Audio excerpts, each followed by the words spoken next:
So we know the issues, we know about energy, we know about the border, we know Joe Biden doesn't know what he's doing. We know all that, we get all that. But why do this? Why do this here tonight with Legacy PAC? Because there's a whole lot of people who have the passion to save this country who need help getting off the ground. The purpose of Legacy PAC is to save America. That's our mission. That's what we really want to do because America is worth saving. We support the next generation of conservative leaders. We just want good, solid patriots. They're not embedded in like the establishment. I am a political outsider. By trade, I'm a cybersecurity engineer. Okay, so this is my first run in politics. We need more conservative Republicans standing up and fighting for the Constitution. We're an America First PAC, and we want to promote and help our up-and-coming candidates, and we're going to be holding the line for President Trump.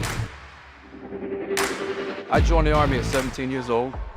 My first day at my first unit, which was 25th Infantry, was September 10th, 2001. So the next day was 9/11. And I spent about a total of a decade between Iraq and Afghanistan in country. So my country means everything to me.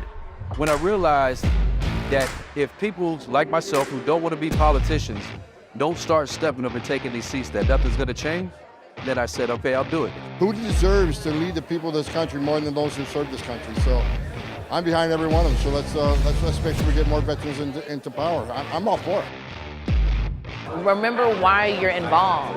We have to make sure people remain humble and not engage in self-glorification. You are here for one reason, and that is to save the country. Period, end of story. And for those candidates who are looking uphill and wondering how, keep your head down, focus on the target, and outwork everybody. And I promise you, you're not gonna lose. You're either gonna win on election night or you change the game on election night. So God bless you guys. Thank you so much, Legacy PAC. Thank you, Legacy PAC.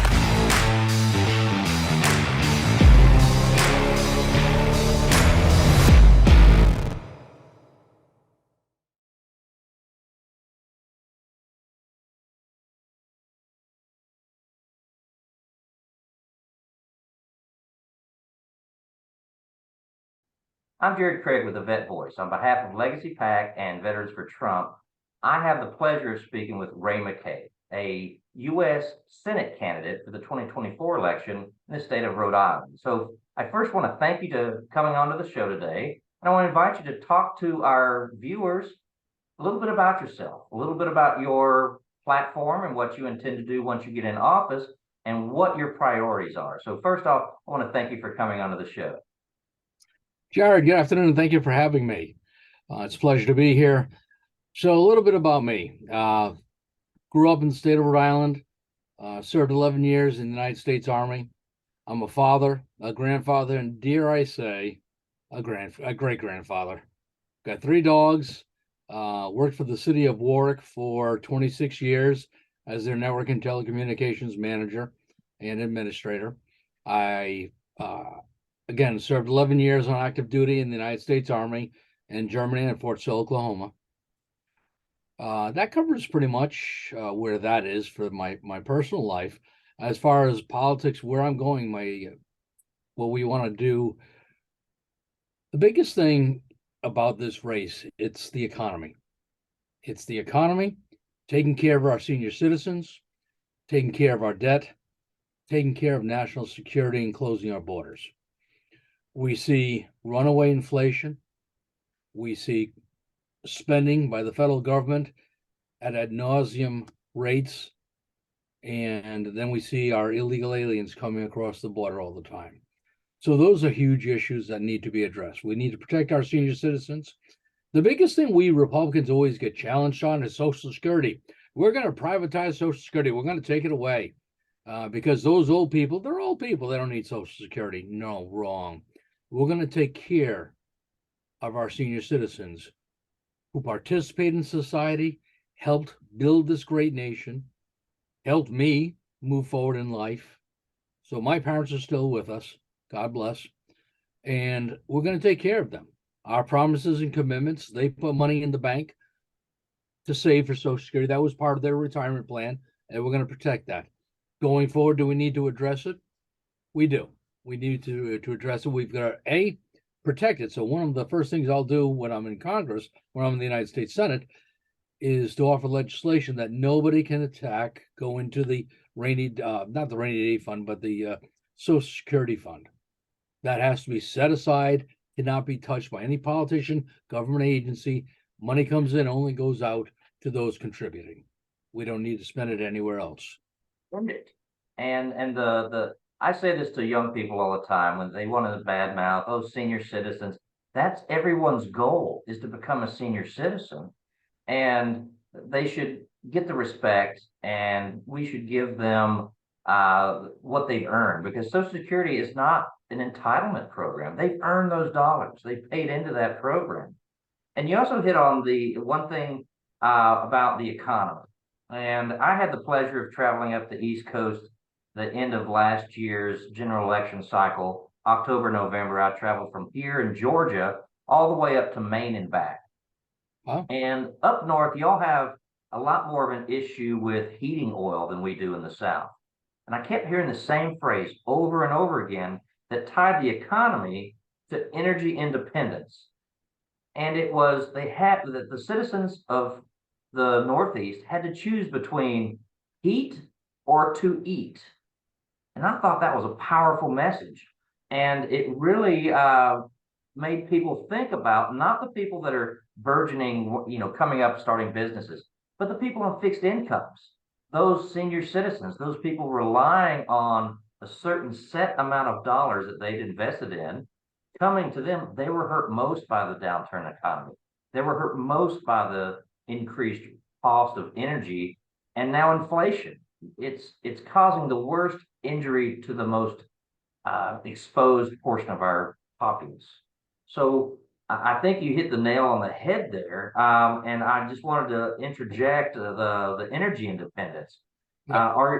What's your position on the ESGs or the drill baby drill or the natural gas? What's your perspective on that? So we have to be good stewards of the world. We only get one of them.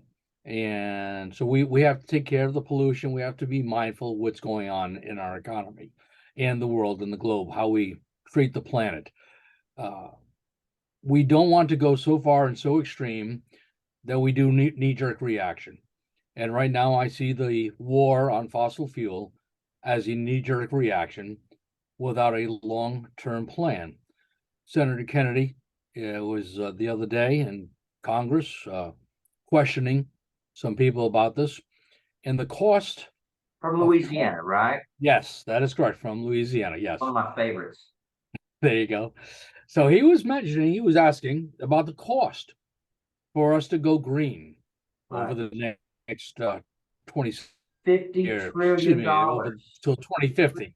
Yes, in 27, we would have to add $1.5 trillion a year annually to our budget to go green. And where is $1.5 trillion coming from? We have homeless people in America we're not taking care of. We have homeless veterans in America we're not taking care of. But yeah, we're going to spend $1.5 trillion to go green. We're going to declare war on fossil fuel. We're going to lay off people, both the United Auto Workers, because to go electric cars, it takes 30% less. Those are their numbers, not mine. For what benefits? And for what benefit? And again, the committee, Senator Kennedy had mentioned that the total pollution, CO2, that the United States contributes is 13%. Right.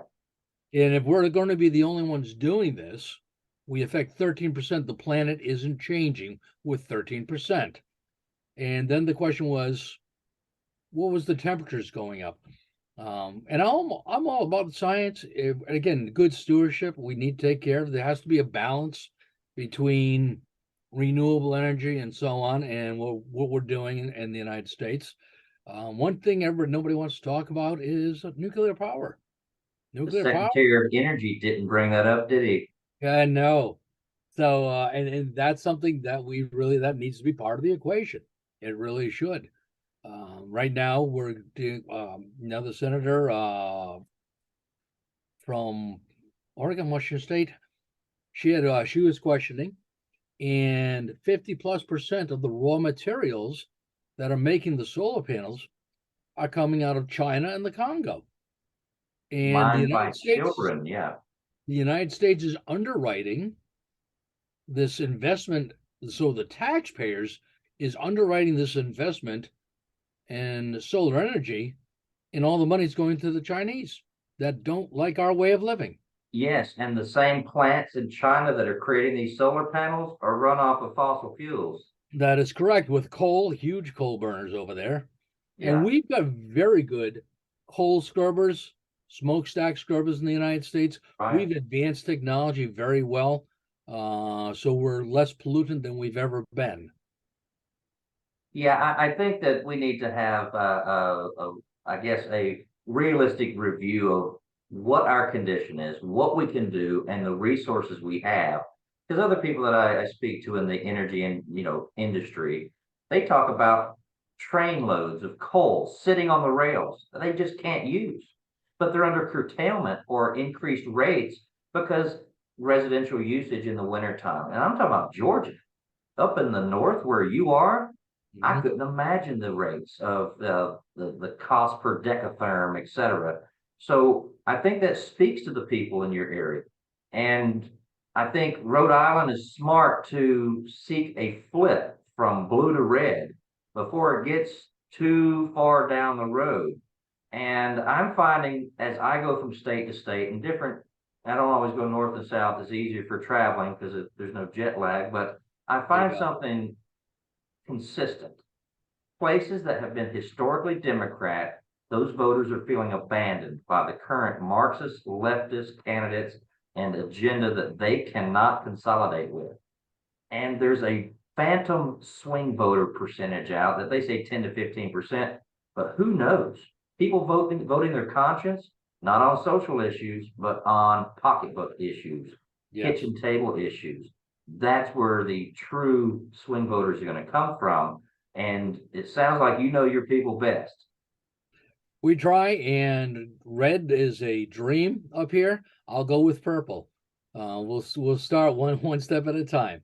Right, We'll get rid of our current senator of 24, and we'll move that way. But yeah, the people up here, it is about the economy. It is about the pocketbook. We're seeing energy costs rise significantly across the board. And it affects everybody, obviously. But again, going back to the people who are on fixed incomes or low income, it hurts them the most. It hurts them the most. And yet we're pushing for all this green energy. The renewable energy that we're getting from our wind farms is not inexpensive, excuse me. It may be renewable, but nobody's ever talked about the expense of it. And nobody, national media, the politicians who are pushing it, but have not talked about cost.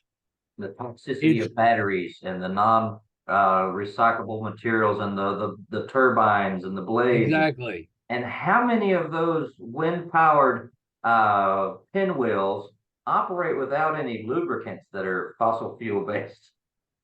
Good question. And the cars that go fix them are generally diesel vehicles. But without going down that, I wanted to announce in this interview that me as president of the Georgia Veterans for Trump organization, for the reasons that you've been sharing your platform and your background and your momentum going forward and your intent to save America, we want to endorse you from the Georgia State chapter in your campaign for 2024 U.S. Senate. So I wanted to say that we will put out some press information on social media also within the next week, and we can coordinate that with your campaign if you'd like to do that. But I wanted to give you that today in this interview that you weren't expecting. So I just wanted to throw that out there. So thank you for doing what you're doing. Thank you for coming on the show. I appreciate you being forthright, forthcoming, and the ability to look people in the eye and just tell them who you are, what's important, and what you're going to do. That has a lot of mileage with us. So, well, thank you very much.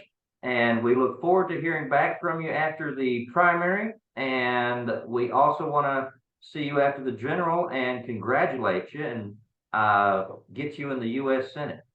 Looking Purple or forward to that. red, better than the alternative, right? That is true. Amen. Thank you, sir. I appreciate the endorsement. I am honored and humbled. Thank you.